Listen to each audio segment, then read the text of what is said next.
So at Rebuild the Block, we just surpassed our 10-year mark. And one of the things that is a common occurrence when we come in to be able to do a lot of our infill development in some of these unique communities that allow us to be able to tear down something that's functionally obsolete and replace it with something brand new that fits the modern day elements of living. And I want to get into that a little bit today because it's not always the case of the neighborhood versus the big bad developer. Let's get to it. Point number one, all developers are not created equally. At Rebuild the Block, we're coming into communities and building a product that will stand the test of time at least for the next 70 to 80 years. And most of the communities that we're developing in are 70 or 80-year-old communities that were established in the 50s and 60s. Most of the homes that we're purchasing are ones that are dilapidated, and every single home that we purchase is what we would call functionally obsolete. So what exactly do I mean by that? Well, we're sitting on the roof of a home that's soon to be demoed here on Roma in Arcadia Light. And one of the things about this house that makes it functionally obsolescent is the fact that it only has 2 bedrooms. The person that previously resided in this house moved because him and his wife and their 3 kids could no longer live within this environment. It also made it super difficult for him to be able to sell this house because it hadn't been updated in decades. Most of the finishes were original, and some of the additional work that was completed on the home has met its official lifespan. And to be able to get this back to a workable solution that someone would purchase today would be extremely difficult if you decide to keep the interior structure of the home. So in short, this home has met its lifespan.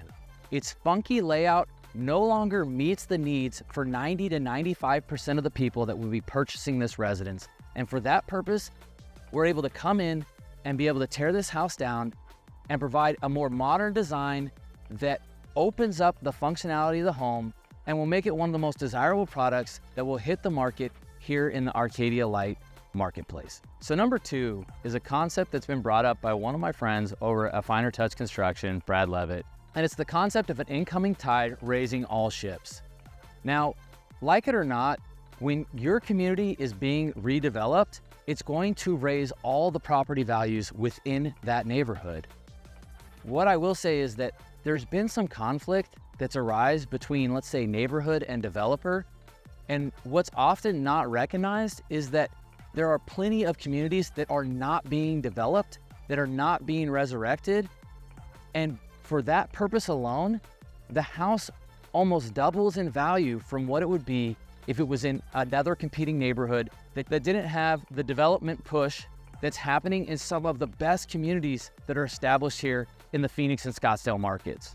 Simply put, almost 70 years ago when these homes were developed on the outskirts of town, they eventually became some of the most desirable places to live, and it's because of that development that they still are a desirable place to live today and allow many of those that reside within these communities to be surrounded by so many amenities and established places of business that allow for a better work-life balance.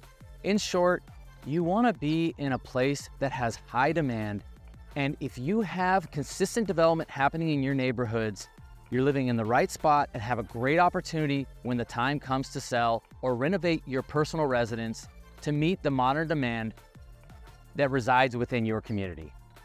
And lastly, number 3, which is the contentious nature of development or construction with those that reside around the project. So why does it become such a problem? Well, I think that it stems from a lack of good communication. For whatever reason, it seems that emotions run high anywhere that revolves a construction site. And it's no different with development. The reality is the developer's trying to get in and be able to accomplish the task at hand, which is to build this individual project within this infill community and beautify the overall neighborhood. But this often coupled by many annoyances within the neighborhood, such as additional traffic flow, construction workers playing their music too loud, or just the overall noise that's associated with a construction project can create conflict and contention within those communities. Now, I know this last point can be resolved with good open communication within the neighborhood. It's something that we try and do at Rebuild the Block because we really do work and play within the communities in which we're developing.